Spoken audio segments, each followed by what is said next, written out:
It's Boardwalk Batman. His unofficial name is Atlantic City Batman, but like Boardwalk Batman just rolls off the tongue. Boardwalk Batman. Yeah. It's so good. I agree.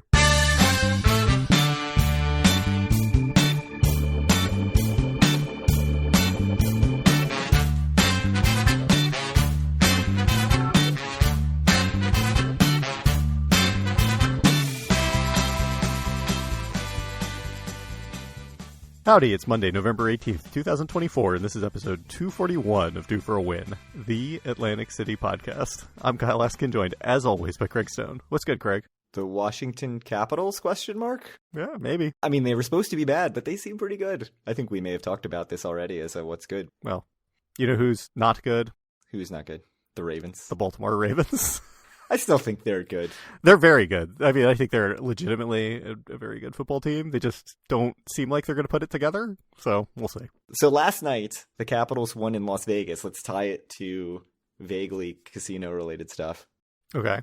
They won last night in Las Vegas for the first time in the regular season, which is crazy. Ever. Because they won 2 in the Stanley Cup final in Vegas' first season.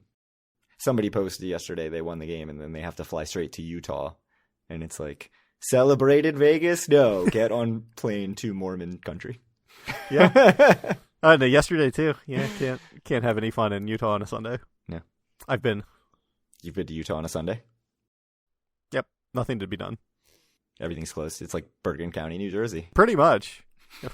Bergen County, New Jersey. All the stores have to be closed on Sunday in Bergen County, New Jersey. So we have some always once nevers. I thought we were out, like I said last episode. I remembered that I had a future always once never document. Yeah.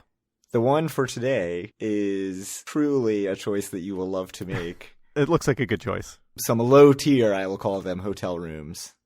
What I've got is Tropicana Chelsea Tower, Bally's Dennis Tower, or Caesars Forum Tower.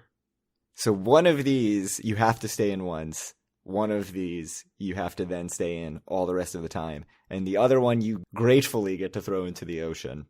So this is hard for me. I have not stayed in the Dennis Tower in quite a long time. It's been a while. I can't imagine much has changed there. I booked a room kind of towards the end of the Bally's run in CET for Taylor. It was bad. It didn't have a great look to it when I went in there, but I did not have to stay there myself. To be fair, the Garden Tower is maybe worse. The Garden Tower was awful when I stayed there. They were going to put me somewhere else. I'm like, no, I booked the Garden Tower. I went to my room. There was like water everywhere in the room. And I'm like, this room's not good. So I went back down and complained, and they put me in another Garden Tower. And they were going to move me again to like Bally's Tower or something. And I'm like, I want Garden Tower if that's available. And then it was super bad. And they were like, why do you want this? I wanted it because I'd never stayed there. For the podcast.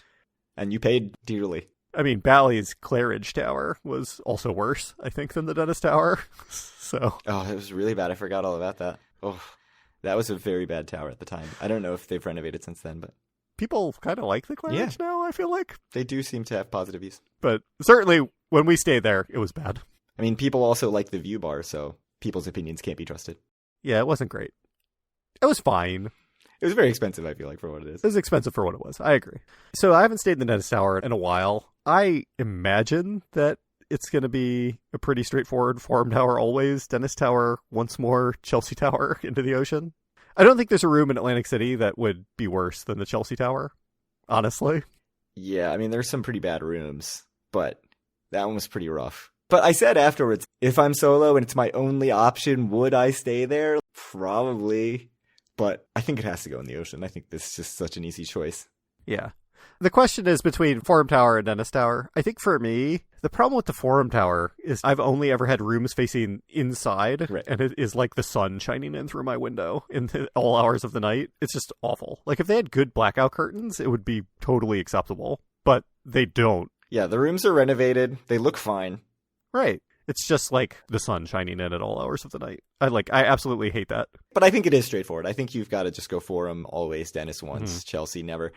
I have a follow-up question, which if you replace Chelsea with Tropicana West Tower, does that make it more interesting? Is West then your always? Even though everybody craps all over the West Tower. It just depends, I think. I think Forum Tower would be a very nice place to stay if you were facing the outside, which I've heard rumors that these rooms do exist, even though I've never seen one. Right. But assuming it's like the only room I've ever stayed in Forum Tower where you're facing the atrium, I would make West my always, for sure. I mean, I think West is unpleasant, but it's nowhere near Chelsea or Dennis or the Forum Tower rooms facing the inside of the casino. What is unpleasant about the West Tower? Because we always talk about this. I've never stayed in it, I don't think. It's very loud, I think, for one thing. So partly the clientele, I think, that's in the West Tower. It's not that nice. Like last time I stayed there, which was admittedly a little while ago, it's like kind of bad linoleum floors everywhere. We were talking to people on the elevator who got trapped in the bathroom in the West Tower, which sounds right. Like there's just like, maintenance issues. But I think it's basically fine. I think it would be the best option out of the choices you gave me. Yeah. This is somewhere we differ, I think, and we'll talk about it with our trip coming up. I personally prefer Caesars to Trop, I think, if it's just me, myself, that I'm thinking about, because I think the gambling is just much better at Caesars, and I don't care as much about restaurants or whatever. I like everything else about Trop other than the casino floor. Mm-hmm. And I don't love the Caesars casino floor, but... I do like Caesars quite a bit to gamble at. And I know, like I said, that you don't agree with me, but... So we can segue right into that, because we have an Atlantic City trip on the books. Yep. I don't know how much we want to get into it because we do have another episode before then. But the big surprise is how many people are going. 5, right? 5 confirmed. Yep. Possibly a 6th, but we'll see. Although varying levels of overlap. Uh-huh. So I don't think we'd ever have 6 people there at the same time. We may only have 5 people there for like 12 hours. Yeah. So that trip is December 14th to the 16th. 14th to the 16th. Saturday through Monday. Yeah, an odd one. Yeah. There was originally talk of Sunday to Tuesday, and I think that got adjusted. Right. Taylor could not take 2 days off work anymore, I think. So, and I know, like I said when I sent out the email, you said you weren't going to do that anyway. No. So it's probably just works out better. I think we would have lost a bunch of people. Yeah, a bunch of people are coming up just Saturday to Sunday. Yep. A bunch being 2. Right. So right now, do you have anything at all booked? I don't have anything booked. I mean, I don't even know what I'm doing Saturday night, honestly. I imagine I'm going to come up, especially because it sounds like people might be leaving kind of early Sunday. Right. But I'm going to be in D.C. Saturday night, so it's going to be late when I get up. I thought I was actually going to be in Baltimore Saturday night, but I'm not. It's actually D.C. where I'm going to be. So it's going to be like no earlier than midnight, I would think, that I would get there.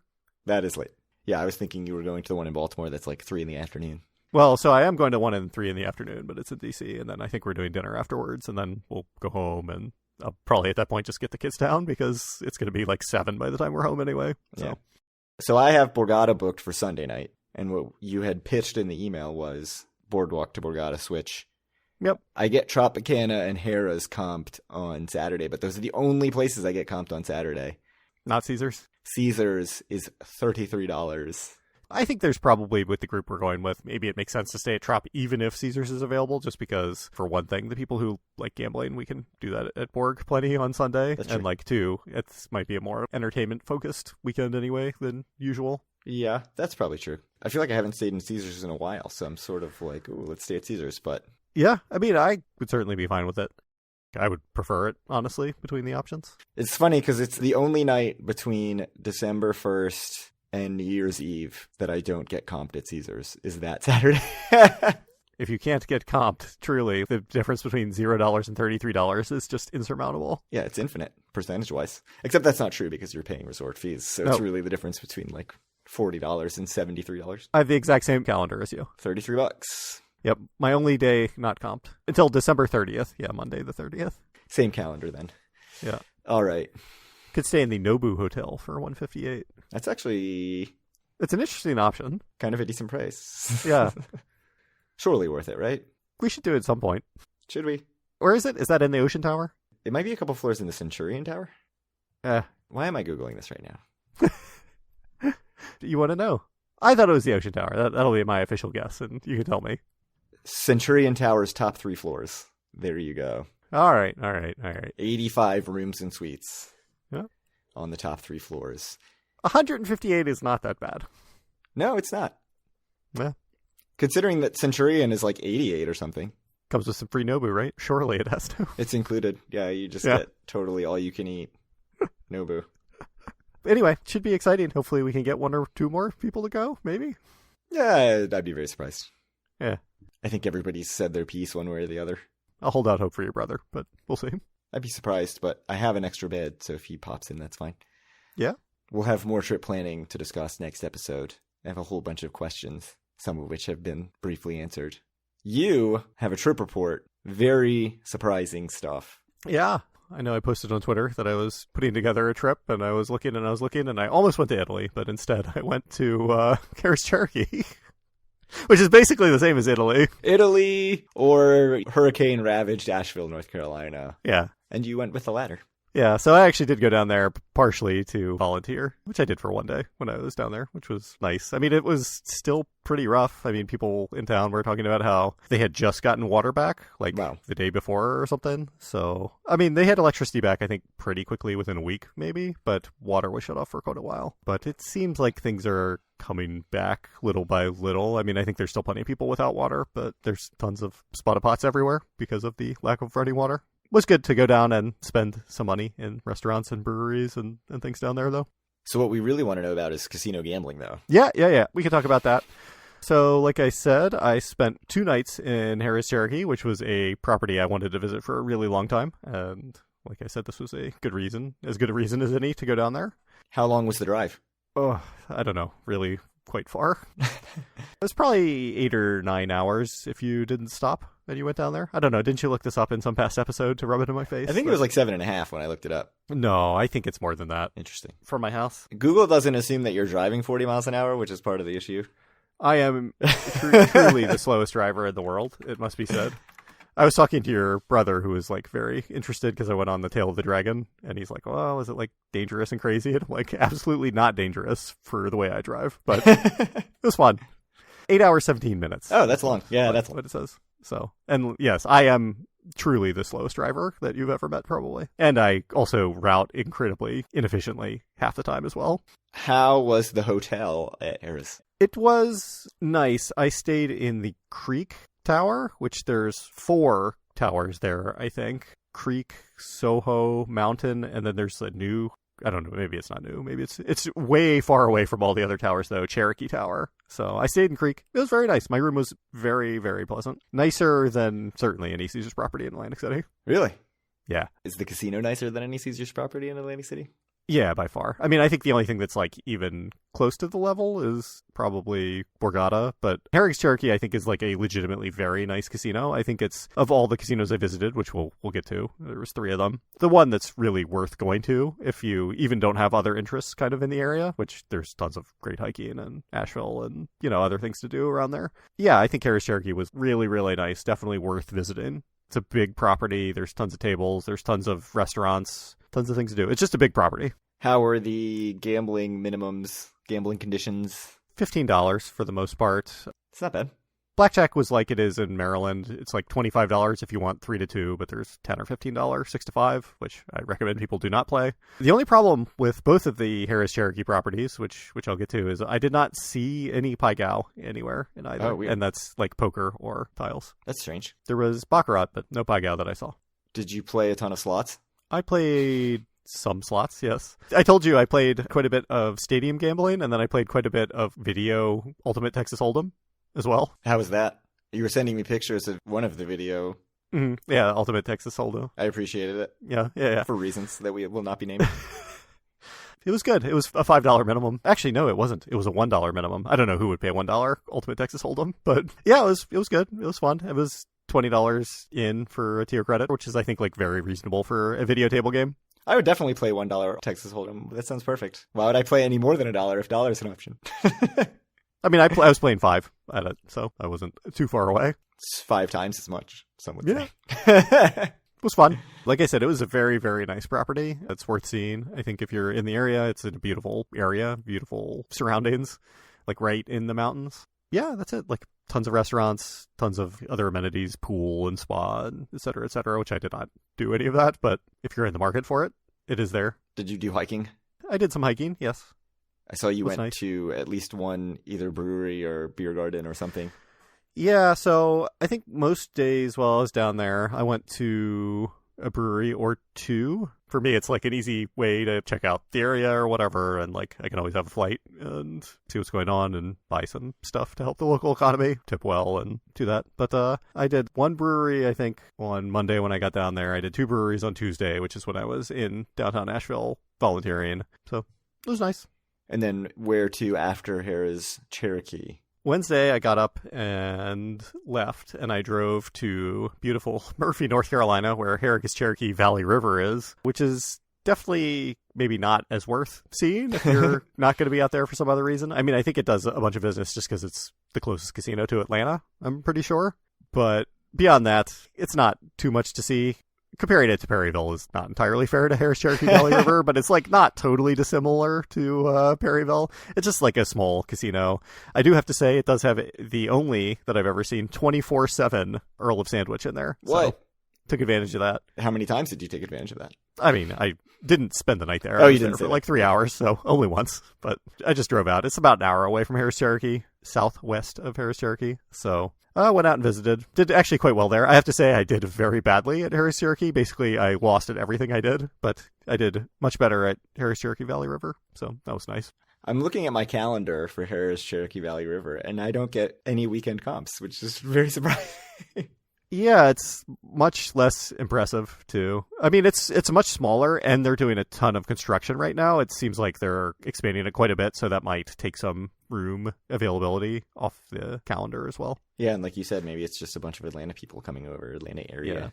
Yeah. Certainly in the parking lot, it's like basically only Georgia plates, as far as I can tell. Oh, interesting. Truly, there's nothing in that part of North Carolina, I think. And Atlanta is reasonably close to there, so. Fascinating. Oh, same thing at Harrah's Cherokee. No weekends. Guess I'll never go. Yeah. Or you could just go Monday, Tuesday night like I went. That's true. It was nice. It was really nice, though. Harrah's Cherokee was nice. It's worth seeing. Valley River, maybe not so much. And then, so I actually stayed in Knoxville my last night of the trip, which was actually a very cool town. I know I was telling you about it. Yeah. Where University of Tennessee is, so it's kind of a small college town. Not that small, but reasonably small college town. So that was cool. And then I went on my way home, which was a very long drive from Knoxville to home, over 500 miles, I think, to the grand opening on Thursday of the Hard Rock Bristol property. There was a Hard Rock Bristol open before that, but it was in the mall. Their permanent casino opened. Grand opening was on Thursday. So I went in there. It was cool. They had some big acts going on. I know everyone was super excited because Blake Shelton was coming in, and I guess they don't usually get that caliber of star in Bristol, Virginia. For Hard Rock itself, it was, I mean, for me, like the big difference, because the North Carolina casinos are no smoking, or I think Harrah's Cherokee has like a smoking room, but that's it. Like very smoky in the Hard Rock. It was quite crowded too, because it was the grand opening. I got there about 30 minutes after doors opened at noon. I mean, it had all of the things you'd expect. It's fairly small again, nothing like Harrah's Cherokee. Not worth going out of your way to see. There was a very small non-smoking area in the basement, which is where I did most of my play, because like I said, it was quite smoky upstairs on the main casino floor. They did have Pike Out Poker, one table open in the Asia room upstairs. Beyond that, yeah, it was a Hard Rock. You said when I sent you the videos that it looked like a Hard Rock, and I think that's accurate. It very much reminded me of Hard Rock Atlantic City. It's a very small version of the Hard Rock Atlantic City, I think. It's funny because I think like, oh, Virginia, that's not that far, but it's like Bristol is so far away. 5 feet from the Tennessee border, not even Yes. North Carolina. Like it's way west and ways out. It's farther east than I was in North Carolina, certainly, but it was pretty far west. Yeah, it's crazy. So anyway, I would say Harrah's Cherokee, worth going out of your way to visit. It's a cool property. Harrah's Cherokee Valley River and Hard Rock Bristol, maybe not so much. But, if you're in the area, it can be worthwhile to visit. Any other thoughts on the trip? How did gambling at Hard Rock go? It was fine, actually. I did all right at Hard Rock as well. I think I broke about even, but yeah. Down overall for the trip, because I was at Harrah's Cherokee just much longer than the other two properties where I did fine. But that's how it goes sometimes. So was it just Hard Rock just a stop on the way home and then kept going all the way home, or did you stay somewhere in between? No. So I was just like a 2-hour stop on my way home. So yeah, I didn't get home until 11 o'clock or whatever on that Thursday night. So it was a long drive. Sounds long. Fun trip? It was over 500 miles. It was a fun trip, yes. Glad I did it. Glad I went down, visited some new places, including Nashville and Harrah's Cherokee. Glad I got to see 3 new casinos, 2 of which I were very interested in seeing. Hard Rock Bristol. It was the grand opening, so I had to. My second Hard Rock grand opening I've been at. It's true. Clearly, I have to go when they open the used to be Mirage in Vegas, right? I need to go now. You do. That's true. Big guitar hotel right on the strip. I have no choice. I think that's got to be our next Vegas trip. Mm-hmm. Surely won't be crowded, hard to get rooms at all. Yeah. Just go right there. Yep. So you've checked Harrah's Cherokee off the list. That has been like your top. That's been my top for casino. years. Mm-hmm. What is your top casino now, or do you have one? That I haven't been to? Yeah. Fontainebleau, maybe. Oh, interesting. It gets a lot of good press, so. Mohegan Sun is still my number one. And you going, like, I had no idea you were going to go until you texted me a picture that you were there. Oh, at Harrah's Cherokee. Yeah. I was really like, oh, I got to step up my game. I need to get up to Mohegan Sun. I know. You've been talking about it for a long time. You need to do it. Yeah. Although I talked to my wife about you being at Harrah's Cherokee solo. She sort of said, like, oh, I feel bad that I'm not, and then just kind of trailed off. Which I took to mean, like, okay with me going on these solo trips. Which is funny because, like, in practice, right, like, it shouldn't be any different than me going and meeting you 4 other people in AC for 2 nights. But I guess it just feels different. I don't know. My hesitation about Mohegan Sun and Foxwoods is the tables are going to be a little bit expensive. And like the people that I know that have been are people who really care about fine dining. And they had a bunch of good things to say about it, which is like a turnoff for me, which is weird. But it's probably just my biases. Yeah, I mean, I've heard that Mohegan Sun is just absolutely massive. Very, very nice. Good restaurants, cool bars. I mean, the casino is so big. So I don't know if that means that there's like a good variety of tables. Like, you wouldn't think Borgata has affordable stuff, and it does. I don't even know if the limits are high. Like you said, Borgata is very reasonable limits, I think, for how nice the casino is. So I think perhaps I'm just judging it. So we will go sample the Borgata limits. Mm-hmm. I'm excited to go back to Borgata. That's a good time. I'm also excited for the Boardwalk to Borgata split. Yeah, should be good. Even though maybe 3 of us will even do the Boardwalk to Borgata split. And others will only do one of those 2 things. But right. Yeah, it'll be good. Maybe, depending if my room is needed or not, it's possible I could just come up Sunday morning too. So right, that's true. It might be 2 of you that do the split. Yeah. But I think I'll try to get there Saturday night, even if it's midnight when I got there. Like the time I met Paul down at also midnight. Yeah, I mean, it means you wake up in AC, which is nice, instead of like getting to AC at 1 p.m. or something. It is nicer, especially if people are going to be leaving in the morning. I can do breakfast with everyone at Gilchrist for a Trop or whatever. That's a good point. Mm-hmm. That is an argument in favor of Trop. Gilchrist, you know, that Casa is supposed to have good breakfast. Like, there's stuff in Trop. Whereas, like, if we're in Caesars, where are we getting breakfast in Caesars? You got to leave Caesars. Yeah, no, that's right. Breakfast at the beer garden when it's 38 degrees. Although if it's like it is now, it's probably going to be 74 degrees on December 15th. So right. It's still quite warm here. Yeah. So, all right. Any other trip thoughts? No, that's it. We do have data coming out today, but it is not out as of recording time. So you guys are given a respite. So next episode, trip preview. Trip report, 5 minutes. Data, 40 minutes. No, it's not going to be a report. It's going to be a preview. Trip preview, 5 minutes. So expect our normal, like, are we going to do this? I don't know. Are we going to do this? I don't know. It'll be good. It's what the people like. It's what they demand. Mm-hmm. We have our new segment pitched by you last episode, which we got some positive feedback on. Yeah. At least one person liked the segment. One person who we know. Are we calling it scenarios? Is that what you had said? Yeah, that's what I said. Let's stick with that for now. All right. First, a follow-up on last episode, which I didn't give this response because I don't think it's, like, playing the game very well to say this. But so the last segment, if you missed it, was you asking if you're, like, a group of youngish people who care about comped rooms, low-priced gambling, and what, like dining? Was that the other thing? Basically, low-priced gaming and comp rooms were the 2 big ones. But yeah, like cheap dining, cheap parking, maybe. Like, where should you focus your play? Yep. And we sort of threw out a bunch of answers, and generally I said it's hard to be like a nice place to hang out and also easy comps and cheap gambling for a group of young people because, you know, young people probably want more than Resorts has to offer in terms of other non-gambling things. One thing I did not say, though, is would you actually be better off just not focusing your play at one place, spending your money on rooms, and lowering your gambling budget just a little bit, but feeling more free to hop around and just try more things until you find your home? Are we talking about like economically or like psychologically? Like for your experience. Psychologically, I don't know if that's super realistic. Just thinking back on us when we were 22, the comp room was a really big deal. More so than it is now. And I think it's funny you bring it up because I think we've talked a lot about how I think especially you really value the comp room probably more than you should now, I think. Yeah, there's just no reason that I should care if a room is comped or if it's $150. Right. I should not care. I should just stay where I want to stay. And more importantly, I should stay where I want to play. Right. When I think back to us when we were younger, the comp room was just a big deal. And so that was something we really wanted. It's maybe a prestige thing too or whatever. Like, ooh, I got a comp room. I'm making it.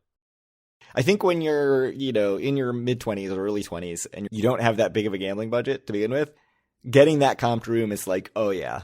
Mm-hmm. I'm getting something for this. They really appreciate my $150 that I spent at the blackjack table last time. Yep. I also benefited a lot that when I started going, it was like, 2009 or 2010? Right, when it was like the absolute worst time in Atlantic City or whatever. Mid-recession, is so easy to get comped rooms. Caesars especially, just, if you played a little bit in the Caesars network, you were getting all the Caesars properties comped. At that time, there were 4 because Showboat was in there. Praise the love, man. I guess Tropicana was not a Caesars property at that point. Correct. Yes, what was it? Harrah's, Showboat, Caesars, Harrah, Bally's. Showboat, Bally's, and Caesars, yeah. What a time. What a time to be alive. And it was such not an incentive, but like an excuse to go. To be like, oh, I got a free room. Like, we should go. Even though it was really easy to get free rooms at that time. I think in theory, casino hopping is great. When I started going, it was a time where you could both casino hop and still get comps at wherever you played for, a couple hours. So that was really nice. Whereas now, putting myself in the position of your scenario, if I was like, 22 years old and started out, I would probably focus my play somewhere to get the comp room. I mean, I think a big part of going to Atlantic City is spreading your play a little bit, especially when you're younger. But yeah, I think you should have a home base still and put most of your play into one place. But, I don't think you should only play at one place. You got to check out some other places for sure. Yeah, you need to see what's out there. So I think you're doing Atlantic City wrong if you're just playing only at one property. Yeah. Although I think a lot of people do go and like never leave the property that they're staying in. Yeah. Especially if it's Marina side. Doing Atlantic City wrong. Agreed. Mm-hmm. If you don't eat a meal outside of the casino, you're doing Atlantic City wrong. Yep. Okay, so my scenario for you is you have someone who's coming to AC from very far away. Let's say they're coming from the West Coast or from another country like the UK, which I know some people come from the UK. Like the guys we saw in Piccadilly in their Leeds uniforms. Yes, that's true. That's great. And they may never get back to Atlantic City. Uh-huh. What are things that they must do? And I'll give you some prompts. A hotel to stay in, a restaurant to eat at, and some sort of activity to do. What is going to leave them feeling like they experienced the best of Atlantic City? What activity should one do in Atlantic City? Walk the boardwalk, maybe? I mean, I think for snake. For me, the restaurant and the hotel are a little bit easier, and this might be a bit surprising. Well, we'll start with the absolute not surprise. I think there's a lot of good restaurants in Atlantic City. So I think there's plenty of good places to go. To me, the only thing that really stands out that I think people really should do is I think you should go to Gilchrist and eat the pancakes if you're in Atlantic City. That's the one 5-star thing in terms of restaurants. Like, I think there's some very good restaurants in Atlantic City, but are they different than very good restaurants in New York or Philadelphia or like wherever else? Probably not at some level. But I would say you have to go to Gilchrist, preferably the one in Gardner Space. You have to get the pancakes. If it's nice out, you have to sit on the dock while you eat out there. Yeah, it's tough for me to tell someone from 3,000 miles away or across an ocean that they have to go get Gilchrist pancakes. But I agree, it is the one thing that's like really differentiates. Right. Could you have a nice time at Knife and Fork or at Docks or at wherever? 100%, and you should do something like that. But no one of those restaurants stands out to me as like you have to go there versus like the other 10 good options that there are. Yeah, like Docks is excellent, but you can find Docks-esque places everywhere. Other places. So even if I wasn't going Docks or Gilchrist, it would have to be some other more unique restaurant. There are some unique spots, obviously, in Atlantic City. Tony's Baltimore Grill, I think, is a cool spot that if you want a pizza, it's a good place to go and have a few beers and have a pizza. I think somewhere like that, I would recommend higher than Knife and Fork or whatever. What about Angeloni's Club Madrid? Angeloni's Club Madrid is cool. I mean, I can't really say too much about the food. Yeah. If you're into cocktails, I think it's a good place to go. If you're into Atlantic City itself, which I don't know why you would if you're just visiting one time, it might not really be worth it. It's like a bit out of the way too, and if cities make you uncomfortable, you might not love the walk to get there or whatever. But I think that could be worth it depending on what you're into and your comfort level with walking around. What about Rainforest Cafe? All right. So restaurant, number 1 choice, pancakes at Gilchrist. Number 2 choice, pizza and beer at Tony's Baltimore Grill, I think for me. Hotel to stay at, I'm going to give you maybe a bit of a curveball and say if you're going to stay at one hotel for one night in Atlantic City, I think it should be Ocean, probably. Yeah, I agree with that. Borgata's nicer, I think, in quotes, but the thing that differentiates Atlantic City is the ocean, and you don't really get a lot of the ocean at Borgata. Yeah, I mean, I feel like you have to see Borgata just because I do think it's the best casino in AC. But like, if you're trying to wow somebody from some other part of the world, right, Ocean is the only answer. Right. It is objectively the standout property in Atlantic City. Borgata is like a very, very nice casino that does a lot of things very well, but you've seen that casino other places. Like, it's not gonna blow you away as something totally different. Whereas when you walk into that casino in Ocean and you can actually see the ocean, that is extremely different than what you're getting at other casinos. It is, and to go a step farther, I think Ocean is kind of a bad casino that does a lot of stupid things, but still, if you're going to be one place and want to be like, yeah, this is Atlantic City, I do think the hotel and casino at Ocean is the place you have to do. Yeah, agreed with that. So, same answer on Ocean. I don't know if I actually legitimately gave a restaurant, although I do think Angelini's Club Madrid is very cool. Mm-hmm. An activity, I mean, you said walk the boardwalk. I do think that is sort of the must-do. Go to the beer garden, maybe, or something if it's a nice day out. Walk the boardwalk.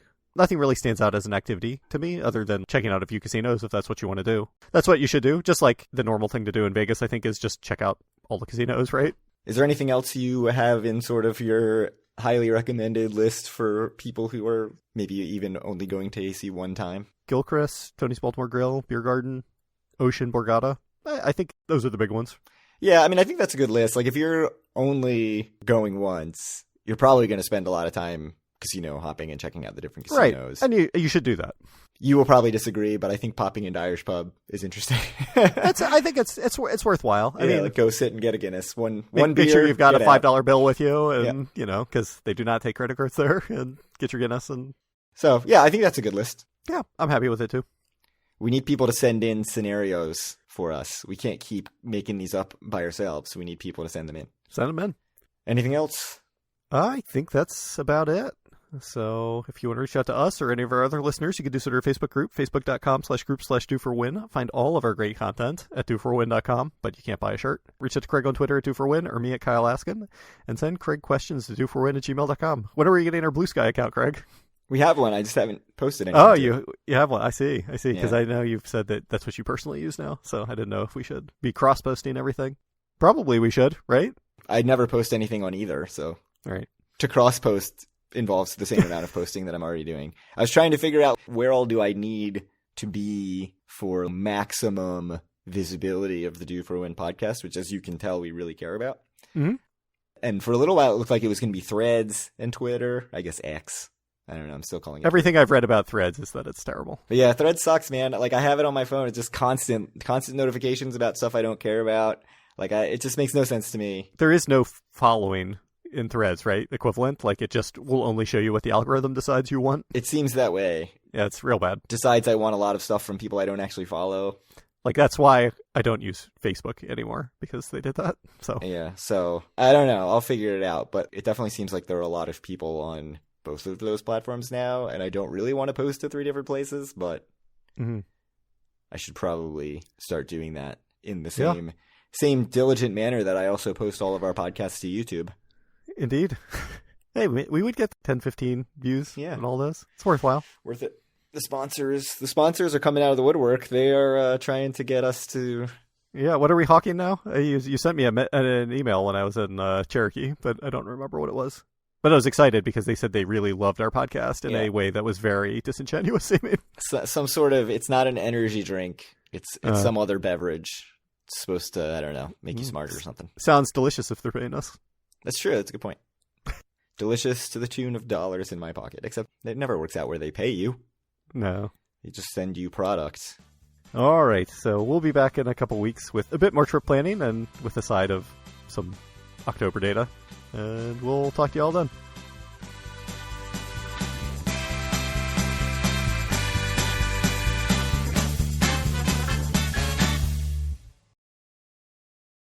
You could come over Christmas morning to our house. We could record a special Christmas Do For Win together. We can sing Christmas carols on the episode.